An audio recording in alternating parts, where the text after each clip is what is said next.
दोस्तों, कहानी की नई दुनिया लकी ऑल वन स्टोरीज में आप सभी का स्वागत है।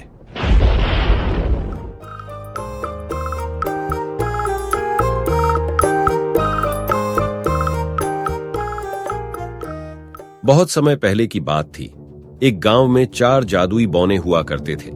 ये बौने पूरे गांव में घूमते और जिस किसी को मदद की जरूरत होती तो उनकी मदद किया करते थे। एक दिन ये चारों बौने रोज की तरह गांव में घूम रहे थे कि अचानक इनको किसी बच्ची के रोने की आवाज आई। जैसे ही बौनों ने अंदर झांक कर देखा तो एक प्यारी सी बच्ची कपड़े धोते हुए रो रही थी और पीछे से किसी औरत के चिल्लाने की आवाज आ रही थी, खबरदार, अगर आगे से होमवर्क करने की बात कही तो घर पर बैठो और घर का सारा काम करो, जल्दी ही तुम्हारा स्कूल से नाम कटवाती हूँ। ये कहती हुई वह घर से बाहर चली गई। चारों बोनों ने सोचा कि हमें इस बच्ची की मदद करनी चाहिए। फिर क्या था, उनमें से एक बोना बिल्ली में बदल गया और रसोई में रखा दूध पीने लगा। जैसे ही लड़की ने बर्तन गिरने की आवाज सुनी तो वह भागकर रसोई में गई और बिल्ली को देखकर बोली, रुक जा बिल्ली, चोरी मत कर। चोरी करना गलत बात होती है, मैं तुझे अलग से दूध दे देती हूँ। अगर मेरी माँ को पता चल गया कि बिल्ली ने दूध झूठा कर दिया है तो वो बिना सोचे समझे पता नहीं क्या सजा दे मुझे। ये सुनकर वह बिल्ली बोली, मुझे आज तक किसी ने ऐसा नहीं किया, हर कोई मुझे मारकर भगा देता है। तुम बहुत नेक दिल की लकड़ी लगती हो, लेकिन तुम रो क्यों रही थी? बिल्ली के पूछने पर लड़की ने दुखी चेहरा बनाते हुए बोला, मेरा नाम शाइनी है, ये मेरी असली माँ नहीं है, यह मेरी सौतेली माँ है। मेरे पापा काम से अक्सर बाहर रहते हैं। माँ मेरे साथ बहुत बुरा बर्ताव करती है और पापा मेरी बात का विश्वास भी नहीं करते, इसलिए मुझे माँ की बातों का बहुत बुरा लगता है। अगर मेरी असली माँ होती तो मुझे इतना बुरा भला ना कहती और मुझे पढ़ाई करने से भी मना नहीं करती। ये सब सुनकर बिल्ली ने दूध खत्म किया और वहां से चली गई और शाइनी अपने काम करने के लिए जाने लगी। जैसे ही उसने दूसरे कमरे में प्रवेश किया, उसने देखा कि सारा कमरा एकदम साफ था।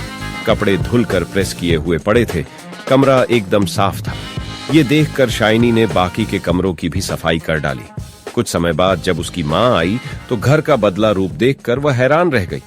उसे विश्वास ही नहीं हुआ कि ये सब इतने कम समय में कैसे हो सकता है। ये सब जानने के लिए अगले दिन शाइनी की माँ ने जानबूझकर पूरे घर में कचरा गिरा दिया और सारे बर्तन गंदे कर दिए और शाइनी को गुस्से में बोली, मैं एक जरूरी काम से बाहर जा रही हूँ, अगर ये सब काम 2 घंटे में पूरा ना हुआ तो आज रात को खाना नहीं मिलेगा। ये कहकर वह घर से चली गई। शाइनी बहुत डर गई थी और जल्दी में घर का सारा काम करने लग गई। ये सब जादुई बौने देख ही रहे थे कि उसी वक्त शाइनी के हाथ से एक कांच की कटोरी गिरकर टूट गई। ये सब देखकर शाइनी समझ गई कि आज रात उसे भूखा ही सोना पड़ेगा। कुछ देर बाद वही बिल्ली अंदर आई और बोली, आज दूध मिलेगा शाइनी? शाइनी ने अपना दुख ना बताते हुए बिल्ली के लिए दूध डाला और अपना काम वापस से करना शुरू कर दिया। ये सब शाइनी की सौतली माँ देख रही थी। उसने देखा कि जब तक वो बर्तन साफ कर रही है, पीछे से कुछ बौने घर का सारा काम कर रहे हैं। वह सोचती है कि क्यों मैं इन बौनियों को पकड़ लूं, लेकिन जैसे ही वह उनको पकड़ने के लिए घर में आती है, उसे कोई नजर नहीं आता, लेकिन घर पूरा साफ होता है। ये सब देखकर शाइनी की माँ को गुस्सा आता है और वह गुस्से में शाइनी की पिटाई करने लग जाती है।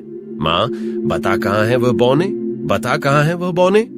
शाइनी, मुझे कुछ नहीं पता माँ, आप किसकी बात कर रहे हैं? मैंने तो एक बिल्ली को दूध पिलाया था। लेकिन उसकी माँ ने एक बात ना सुनी और शाइनी की पिटाई करती रही। ठीक उसी वक्त शाइनी के पापा आ जाते हैं और ये सब देखकर उसकी माँ को बोलते हैं, मैंने कभी नहीं सोचा था कि तुम मेरे पीछे से इस बच्ची के साथ इतना बुरा बर्ताव करती हो। शुक्र है उस बिल्ली का जिसने मुझे सब बता दिया और आज मैंने देख भी लिया कि तुम शाइनी के साथ कैसा बर्ताव करती हो। मगर आज के बाद तुमने इस बच्ची को हाथ भी लगाया या पढ़ाई करने से रोका तो मुझसे बुरा कोई ना होगा। उस दिन के बाद शाइनी को उसकी माँ ने कभी तंग नहीं किया और शाइनी ने खूब मन लगाकर पढ़ाई की। आगे जाकर शाइनी डॉक्टर बनी और उसने कई लोगों का मुफ्त में इलाज किया।